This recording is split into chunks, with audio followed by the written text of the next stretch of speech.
और एक नया नारा शुरू हो गया अब तो, हुँ। आदरणीय वर्तमान सांसद जी के लिए। जी, जी। वो खुद ही जनता कह रही है, अच्छा। मेरा नाम छे अजय भट्ट, हुँ। मैल कर है लोकसभा पट। ये नया नारा है। धारी के पहाड़ पानी में उपस्थित हूँ। आज यहाँ पर जो है कांग्रेस के प्रत्याशी प्रकाश जोशी जी यहाँ पर उपस्थित हैं और ये जनसंपर्क अभियान में निकले हुए हैं। आज सवेरे से ही भागदौड़ चल रही है। अभी शाम का समय है और पहाड़ पानी में पहुँचे हैं। सर से ही जानते हैं कि किस तरह से चुनाव की तैयारी चल रही है। सर नमस्कार, स्वागत है आपका यूके 24/7 न्यूज़ में। और सर सवेरे से आप सुना मैंने कि जनसंपर्क अभियान में निकले हैं और तैयारियाँ किस ढंग से चल रही हैं? नहीं देखिए, जैसे-जैसे चुनाव का मतदान का दिन नज़दीक आ रहा है निश्चित तौर पर कार्यकर्ताओं का जोश और बढ़ रहा है। मतदाताओं में भी अब और जागरूकता बढ़ रही है और जो जिस तरह का प्रतिभाव एक रिस्पॉन्स देखने को मिल रहा है मतदाताओं का, वो अपने आप में अभूतपूर्व है और ये स्पष्ट दिखाता है कि नैनीताल उधम सिंह नगर संसदीय क्षेत्र की जनता अपने वर्तमान सांसद अजय भट्ट जी के 5 साल के कार्यकाल से वो नाखुश है और उसका कारण भी है क्योंकि पूरे 5 साल जनता का विश्वास लेकर, जनता का मत लेकर उन्होंने पीछे पलट कर नहीं देखा। पूरे रास्ते लोगों से पूछता आया मैं कि कभी आपने अपने सांसद को देखा? सबने एक ही स्वर में कहा कि नहीं, हमने कभी नहीं देखा। सांसद को नहीं देखा तो फिर निश्चित तौर पर कोई योजना भी नहीं आई होगी। वर्तमान सांसद अपनी सांसद निधि का मात्र 40% ही खर्च कर पाए, मतलब जी, 17 करोड़ में से मात्र 7 करोड़, 10 करोड़ रुपया जो कि जनता की भलाई में खर्च हो सकता था, जो हमारे छोटे-छोटे ब्लॉकों में हमारे प्राथमिक चिकित्सालय हैं, जी, जी। उनमें बहुत सारा काम हो सकता था। एक्स-रे मशीन आ सकती थी और सुविधाएँ जुट सकती थी। बच्चों के लिए ब्लॉक हेडक्वार्टर पे लाइब्रेरियाँ खुल सकती थी जिससे बच्चों को फ़ायदा होता। 10 करोड़ काफ़ी होता है। अब जब वो अपनी सांसद निधि ही नहीं खर्च कर पाए, तो आप कल्पना कीजिए कि राज्य सरकार या केंद्र सरकार में मंत्री रहते हुए भी वो वहाँ से कौन-सी योजना लाए होंगे या क्या कर पाए होंगे, क्योंकि उनके पास कोई सोच नहीं है विकास की। यहाँ तक कि मोदी जी ने आह्वान किया था कि सभी सांसद कुछ गाँव गोद लेंगे, हर हुँ। साल एक गाँव गोद लेंगे। यहाँ भी लिया, भीमताल में उन्होंने जंगलिया गाँव लिया और भी जगह उन्होंने गाँव गोद लिए। सिर्फ़ फ़ोटो खिंचाने की औपचारिकता करी उन्होंने, पहले दिन फ़ोटो खिंचा ली, अपने आकाओं को भेज दी, बिल्कुल, है ना? बिल्कुल। उसके बाद पलट कर उस गाँव में नहीं गए। ये उनकी नीति है ना? अ, अग्निवीर जैसी एक युवाओं के सपनों को मारने वाली, जिनको फ़ौज में जाना होता है, वो योजना भी उन्हीं के रक्षा राज्य मंत्री रहते हुए आई। तो ये तमाम वो अपराध पाप की श्रेणी में आते हैं।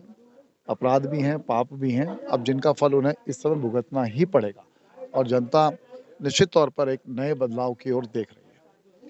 सर का कहना है कि जो प्रेज़ेंट में सांसद हैं, उन्होंने अपनी पूरी जो राशि है, वो तक खर्च नहीं कर पाए, 40% भी वो खर्च नहीं कर पाए हैं और ऐसे-ऐसे काम किए हैं, जिनसे कि जनता नाखुश है। सर व पूरे ऊधम सिंह नगर और नैनीताल में टोटल 19,84,975 वोट हैं। तो आप मतलब कितने मत आप ये उम्मीद करते हैं कि आपको मिलेंगे? नहीं देखिए, युद्ध हो चाहे चुनाव हो, जी, जी। उसमें परिणाम जन मुख्यतः जनता परिणाम की बात होती है परिणाम कि देता हार या जीत, है। जी, जी। ठीक है? अब उसमें कितने से होगा, क्या होगा, ये सब तो अभी भविष्य के गर्त में है। पर हमारा विश्वास ये है, जो हमारी सोच है, हमारा जो विज़न है इस क्षेत्र के लिए, उसके दम पर हम इस चुनाव को अच्छे मतों से जीतेंगे। और एक नया नारा शुरू हो गया अब तो, हुँ। आदरणीय वर्तमान सांसद जी के लिए। जी, जी। वो खुद ही जनता कह रही है, अच्छा। मेरा नाम छे अजय भट्ट, हुँ। मैल कर है लोकसभा पट। ये नया नारा है। तो अब यही नारा जनता में प्रचलित हो रहा है अच्छा, और इस नारे से ही अब आप देखिएगा ये परिणाम बदलेगा। अच्छा। सर का कहना है कि एक नारा प्रसिद्ध हो रहा है, मेरा नाम से अजय भट्ट, मैं करियाला लोकसभा पट्ट।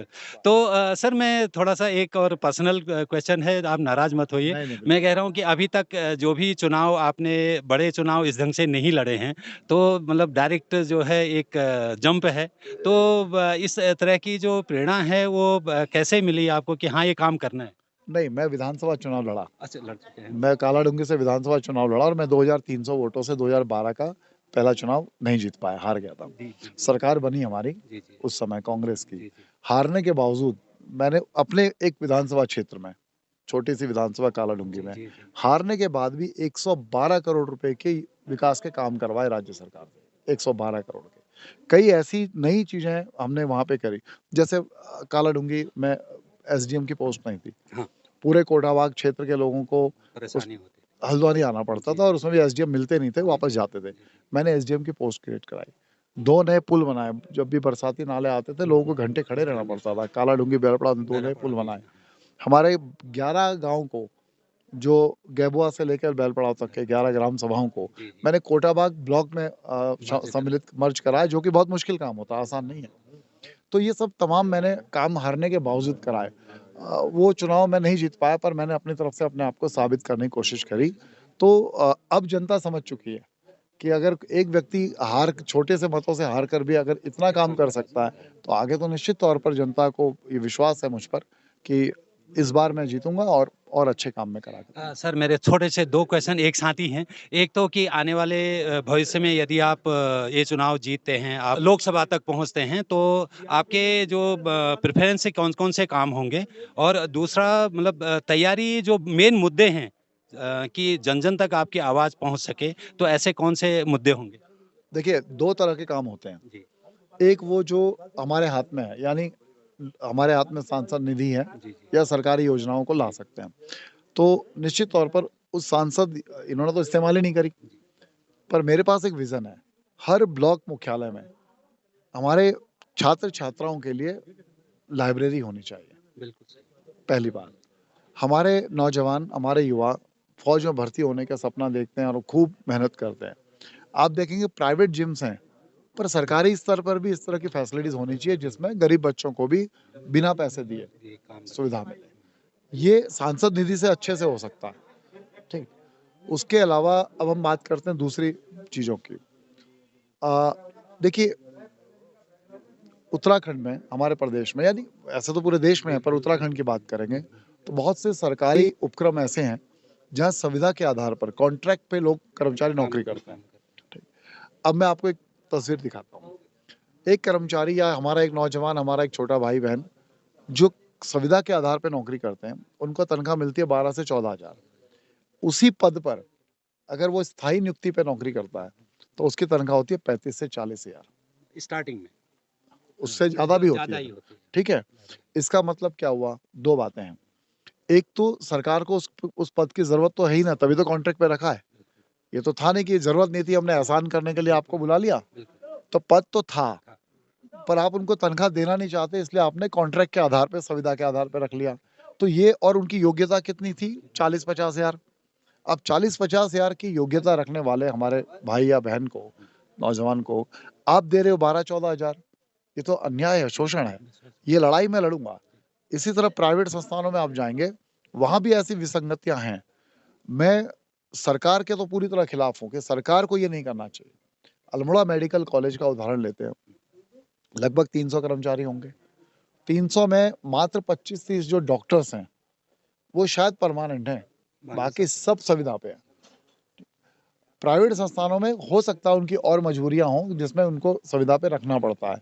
मैं संविदा के खिलाफ नहीं रहूँगा, लेकिन वेतन की जो विसंगतियाँ हैं, उसे उन्हें ठीक करना चाहिए। हमारे युवाओं को, हमारे नौजवानों को, हमारे भाई-बहनों को उनकी योग्यता के अनुसार वेतन मिलना मिलना चाहिए। चाहिए। हाँ, ताकि उनका भविष्य सुरक्षित सुधर रहे। सके। सर अभी जैसे आपने कहा कि योग्यता के अनुसार जो है वेतन मिलना चाहिए। तो जैसे कि मेरे को एक पता है कि उत्तराखंड में 1671 स्कूल प्राइमरी स्कूल जो है बंद हो चुके हैं। मैं उस पे आने ब वाला था। बंद बंद हो चुके हैं और लगभग 2300 स्कूल और बंद होने वाले हैं।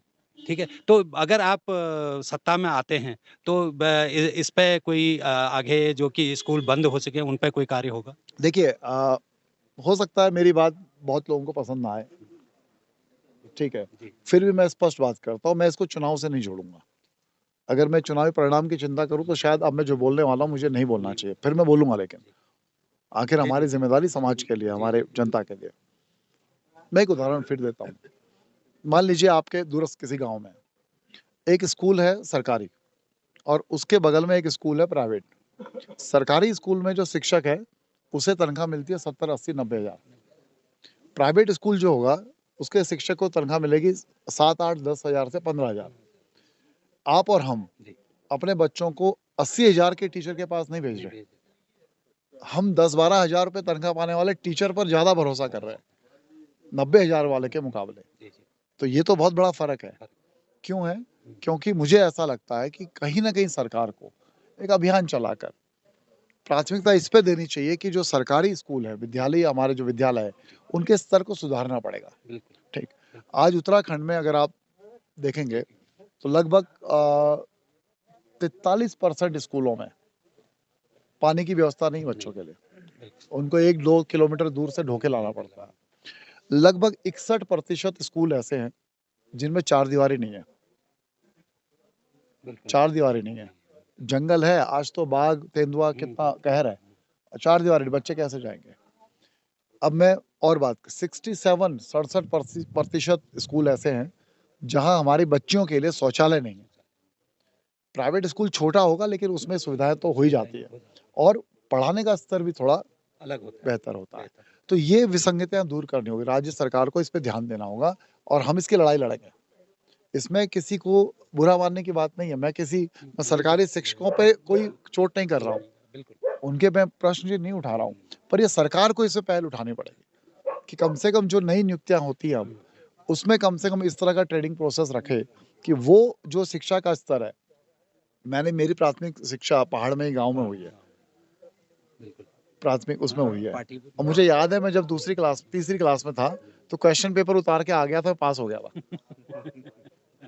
अकल उतनी थी, सीधी-सी है, बिल्कुल, समझ सीधी-सी उतनी बात, थी, समझ उतनी थी। जो प्रश्न पत्र आया था मैंने वही उतार दिया और मेरे शिक्षक ने हमें पास कर दिया। क्या प्राइवेट स्कूल में संभव है? नहीं है। तो मेरा कहने का मतलब सिर्फ हमें उसको थोड़ा सुधारना है और उनको स्किल और बढ़ानी है ताकि बच्चे उन स्कूलों में अधिक संख्या में बंद क्यों हो रहे हैं? क्योंकि वहाँ संख्या नहीं है बच्चों की। तो बच्चों की संख्या क्यों कम हो रही है? क्योंकि पलायन तेजी से हो रहा है। अब रोजगार की मैं बात करता हूँ जिस पर जो मेरा विजन है। मैंने आपसे एक तो संविदा की बात करी। जी, जी, जी।